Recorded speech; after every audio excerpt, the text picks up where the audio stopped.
કુખ્યાત શિવા ટકલાનો આતંક, 2 મિત્રોની હત્યાનો આરોપ। સુરતમાં કુખ્યાત આરોપી શિવા ટકલાનો વધુ એક વિવાદ સામે આવ્યો છે। આરોપ છે કે શિવા ટકલાએ 3 યુવકને ઢોર માર માર્યો, જેમાંથી 2 યુવકે દમ તોડ્યો છે। આરોપ છે કે શિવા ટકલાએ માત્ર 20,000 રૂપિયા માટે 3 મિત્રોનું અપહરણ કરી લીધું હતું। એટલું જ નહીં, 3 મિત્રોને લાકડાના ફટકા, લોખંડના સળિયા, લાતો, બૂટથી ઢોર માર માર્યો। અડધા વાળ, મૂછ અને એક આંખની ભમ્મર અસ્ત્રાથી કાપી વિકૃત પિશાચી આનંદ લીધો, જેમાં શોએબ અને નાઝિમનું મોત થયું હોવાનો અહેવાલ છે, જ્યારે અન્ય ઈસાદ નામના યુવકને ગંભીર ઇજાઓ પહોંચી છે। શિવા ટકલા અને તેની ગેંગ પર મૃતકની માતાએ ગંભીર આરોપ લગાવ્યા છે, સાથે ઝડપી ન્યાય આપવા વિનંતી પણ કરી છે। મૃતકની માતાનો આરોપ છે કે બધી જાણ હોવા છતાં પોલીસ શિવા વિરુદ્ધ યોગ્ય કાર્યવાહી નથી કરી રહી।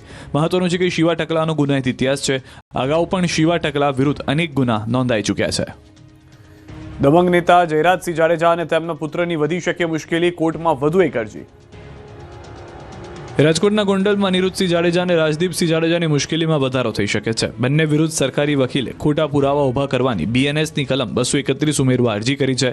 આરોપ છે કે આપઘાત કરનાર અમિત ખૂંટને હની ટ્રેપમાં ફસાવી તેના વિરુદ્ધ ખોટા પુરાવા ઊભા કરી પોક્સકો, દુષ્કર્મ સહિતની કલમ હેઠળ ગુનો દાખલ કરવામાં આવ્યો। દાખલ કરવામાં આવેલા કલમ મુજબ આજીવન કેદની સજાની જોગવાઈ હોવાથી અમિતે ડરી જઈ આપઘાત કર્યો હોવાનો અરજીમાં ઉલ્લેખ છે। કોર્ટ અરજી સ્વીકારશે તો જાડેજા પિતા પુત્રની મુશ્કેલી વધી શકે છે।